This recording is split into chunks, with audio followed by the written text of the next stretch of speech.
एक छोटे से गांव में बलराम अपनी पत्नी सुनीता और दो छोटे बच्चों के साथ रहता था। बलराम मेहनत मजदूरी करके अपना गुजारा करता था। उसे मजदूरी बहुत कम मिलती थी और महंगाई बहुत ज्यादा थी, इसलिए उसके घर पर दिन में एक ही बार खाना बनता था। वो कभी कभी रूखी रोटी खाकर ही अपना गुजारा करता था। एक बार जाड़ों के दिनों में बलराम की पत्नी बोली, जाड़े आ गए हैं। कई साल से हम और बच्चे एक ही कंबल ओढ़कर जाड़ों के दिन काट देते हैं और अब तो वो कंबल भी फटकर तार तार हो गया है। इस बार तुम नया कंबल ले आओ। अब उस पुराने फटे कंबल में ठंड नहीं रुकती है।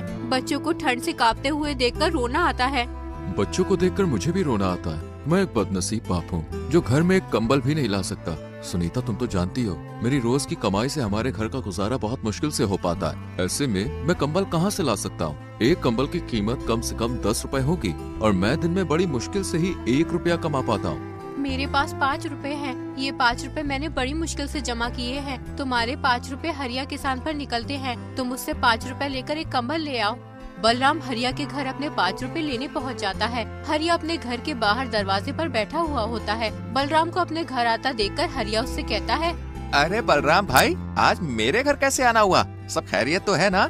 हाँ भैया, ऊपर वाले का शुक्र है। दरअसल मैं तुम्हारे पास अपने उधार दिए हुए 5 रुपए लेने आया हूँ। मुझे एक कंबल लाना है। बगैर कंबल के रात काटनी मुश्किल हो जाती है। बलराम भाई, तुम्हारा दुख मैं समझ सकता हूँ, लेकिन मेरी परिस्थिति भी कुछ सही नहीं है। इस समय घर में 1 पैसा भी मौजूद नहीं है। तुम अपने 5 रुपए फिर कभी ले जाना। उतने में ही हरिया की पत्नी आ जाती है। तुम बलराम भाई के पैसे क्यों नहीं देते हो? ऐसे जाड़े भरी रात बगैर कंबल के कैसे काटते होंगे? बलराम भाई, मेरे पास ये 3 रुपए हैं, तुम इन्हें ले लो। बचे हुए 2 रुपए हम तुम्हें बाद में दे देंगे। बलराम 8 रुपए लेकर बनिया की दुकान पर कंबल लेने जाता है। बनिया बलराम को बहुत सारे कंबल दिखाता है, लेकिन कोई भी कंबल 10 रुपए से कम नहीं होता। सेठ जी, मेरे पास केवल 8 रुपए है। आप मुझे कोई सस्ता सा कंबल दिखा दो। अरे भाई, 10 रुपए से नीचे कोई कंबल नहीं है।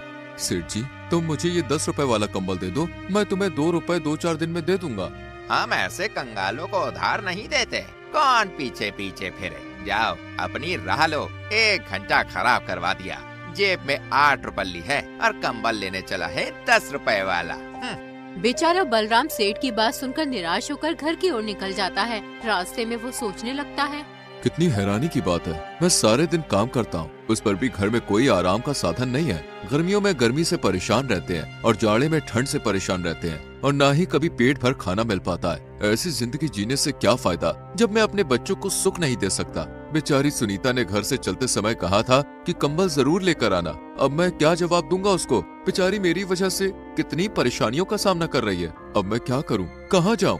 तभी बलराम को ठंड से कांपता हुआ एक बूढ़ा आदमी दिखाई देता है, जो किसी गहरी सोच में डूबा हुआ आसमान की तरफ देख रहा था। उस बूढ़े आदमी को देखकर ऐसा मालूम हो रहा था जैसे वो बहुत बड़ी मुसीबत में है, लेकिन बलराम उसे देखकर आगे बढ़ जाता है। थोड़ी दूर जाने के बाद बलराम सोचने लगता है, मैं कितना निर्दयी हूँ। बेचारे उस बुजुर्ग आदमी को ठंड में सिकुड़ते हुए छोड़ आया। कहीं वो बूढ़ा आदमी ठंड से मर ना जाए। पता नहीं उसने कुछ खाया होगा भी या नहीं। कितना बुरा होगा अगर मैं उसे इस हालत में छोड़कर चला गया। मुझे उसकी मदद करनी चाहिए।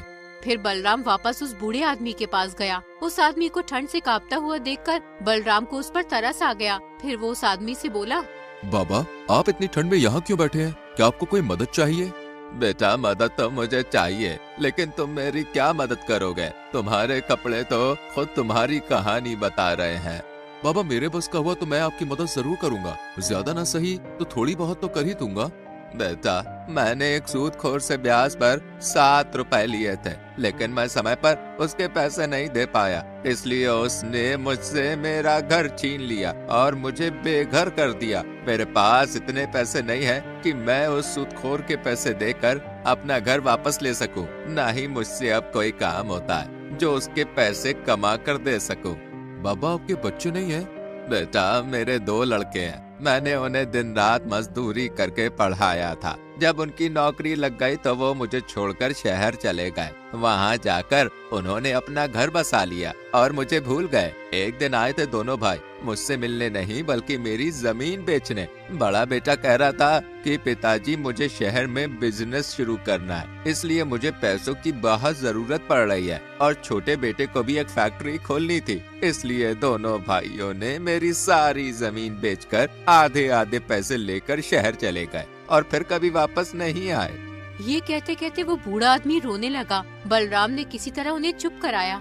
बाबा, मेरी पत्नी मेरा इंतजार कर रही होगी। मैंने आज उससे वादा किया था कि आज मैं कंबल लेकर आऊंगा, लेकिन मैं उसके लिए कंबल तो ना ला सका। इसलिए अब तुम एक काम करो, ये पैसे तुम ले लो। इन पैसों की मुझसे ज्यादा तुम्हें जरूरत है। हमारे पास कंबल ना सही घर तो है, तुम्हारे पास तो वो भी नहीं है। अगर तुम और ज्यादा देर घर से बाहर रहे तो तुम्हारी हालत बिगड़ सकती है। इसलिए ये पैसे तुम उस सूदखोर को दे देना और उससे अपना घर वापस ले लेना।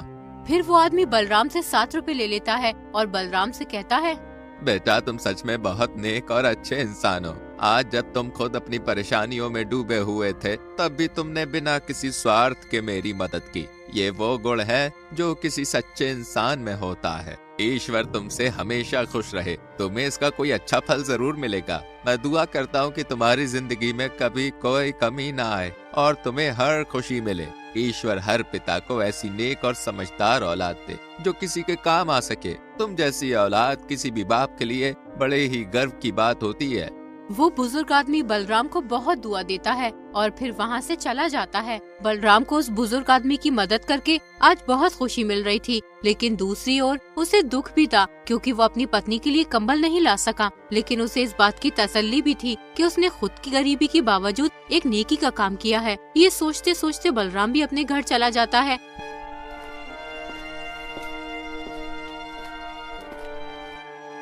जैसे ही उसकी पत्नी बलराम को देखती है तो वो उससे कहती है, मैं कब से तुम्हारा इंतजार कर रही थी। तुम्हारी रात देखते देखते मेरी आंखें दुख गई। दिल में अजीब अजीब ख्यालात आ रहे थे कि कहीं कोई अनहोनी ना हो गई हो। सुनीता, तुम भी जरा सी बातों की चिंता करने लगती हो। अरे जब आदमी घर से बाहर होता है तो समय लग ही जाता है। मैं हरिया के पास गया था पैसे लेने, लेकिन उसने पैसे देने से इनकार कर दिया। पर उसकी पत्नी ने हमारी मजबूरी देखकर 3 रुपए दे दिए थे। क्या बस 3 रुपए ही दिए हैं? तुम पूरे 5 रुपए लेकर क्यों नहीं आए? जब उधार लेने आया था तब तो बड़ा भला बन रहा था वो, और जब पैसे लौटाने का वक्त आया तो आनाकानी कर रहा है। तुम 10 बार उसके घर पैसे लेने चले गए, तब जाकर उसने तुम्हें 3 रुपए दिए हैं। अब न जाने 2 रुपए कब देगा। और कंबल का क्या हुआ? सुनीता, मैं कंबल लेने गया था, लेकिन कोई भी कंबल 10 रुपए से कम नहीं था। मैंने बनिए से 2 रुपए उधार करने के लिए भी कहा, लेकिन उसने उधार देने से साफ इनकार कर दिया। आज के जमाने में कोई किसी को बिना कुछ फायदे के कोई चीज नहीं देता। अगर तुम उससे ब्याज पर 2 रुपए की उधारी करते तो वो तुरंत दे देता, लेकिन तुमने सही किया जो कंबल नहीं लाए। 2 रुपए की तो बात है, 10-5 दिन में इकट्ठे हो जाएंगे। लाओ 8 रुपए, मैं उन्हें संभाल कर रख देती हूँ। जब कंबल लाओगे तो दे दूंगी। सुनीता, उन 8 रुपयों में से 7 रुपए मैंने एक बुजुर्ग आदमी को दे दिए। उसे पैसों की बहुत जरूरत थी, वो ठंड से कांप रहा था। अगर मैं उसकी मदद नहीं करता तो शायद वो जिंदा ना रहे। अस्सलाम वालेकुम दोस्तों। सो वीडियो ख़त्म नहीं है, बस ये सिर्फ ये वीडियो ख़त्म होगी और बाकी कहानी का पार्ट 2 भी आने वाला है और वो भी हमारे चैनल पर कल अपलोड होगा। अगर आपने इस कहानी में इंटरेस्टेड हो तो इस वीडियो को लाइक करो और दूसरी कहानी के लिए डिस्क्रिप्शन में लिंक पर क्लिक करो और दूसरी कहानी को भी देख सकते हो। और बाकी ये इस छोटा सा गेम है, अगर आप देखना चाहते हो तो देख लो, नहीं तो नेक्स्ट कहानी पर जा सकते हो, कहानी के नेक्स्ट पार्ट पर जा सकते हो। बाकी आप लोग कमेंट में बताएं कि वीडियो कैसे लगा।